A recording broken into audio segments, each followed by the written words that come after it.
கர்த்தருடைய பரிசுத்த நாமத்திற்கு ஸ்தோத்திரம். இயேசுவின் வருகையும் நாவும். பிரியமானவர்களே, இவைகள் வர காத்திருக்கிற நீங்கள் கரையற்றவர்களும் பிழையில்லாதவர்களுமாய் சமாதானத்தோடே அவர் சந்நிதியில் காணப்படும்படி ஜாக்கிரதையாயிருங்கள். இயேசுவின் வருகையில் கரையற்றவர்களாய் காணப்பட நாவை அடக்க ஜாக்கிரதையாயிருப்போம்.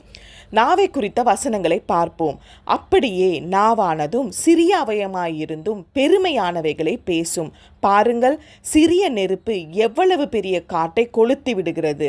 நாவும் நெருப்பு தான். அது அநீதி நிறைந்த உலகம். நம்முடைய அவயங்களில் நாவானது முழு சரீரத்தையும் கரைப்படுத்தி ஆயுள் சக்கரத்தை கொளுத்தி விடுகிறதாயும் நரக அக்னியினால் கொளுத்தப்படுகிறதாயும் இருக்கிறது.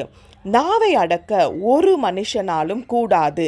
அது அடங்காத பொல்லாங்குள்ளதும் சாவுக்கேதுவான விஷம் நிறைந்ததுமாய் இருக்கிறது.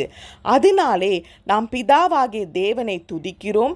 தேவனுடைய சாயலின்படி உண்டாக்கப்பட்ட மனுஷனை சபிக்கிறோம். துதித்தலும் சபித்தலும் ஒரே வாயிலிருந்து புறப்படுகிறது. என் சகோதரரே, இப்படி இருக்கலாகாது. ஒரே ஊற்றுக்கண்ணிலிருந்து தித்திப்பும் கசப்புமான தண்ணீர் சுரக்குமா? என் சகோதரரே, அத்திமரம் ஒலிவமர பழங்களையும் திராட்சை செடி அத்தி பழங்களையும் கொடுக்குமா? அப்படியே உவர்ப்பான நீரூற்று தித்திப்பான ஜலத்தை கொடுக்க மாட்டாது. நாவை அடக்கி இயேசுவின் வருகையில் காணப்பட ஜாக்கிரதையாய் இருப்போம். துதி கன மகிமை அனைத்தும் இயேசு ஒருவருக்கே. ஆமீன். அல்லேலூயா. Praise the Lord.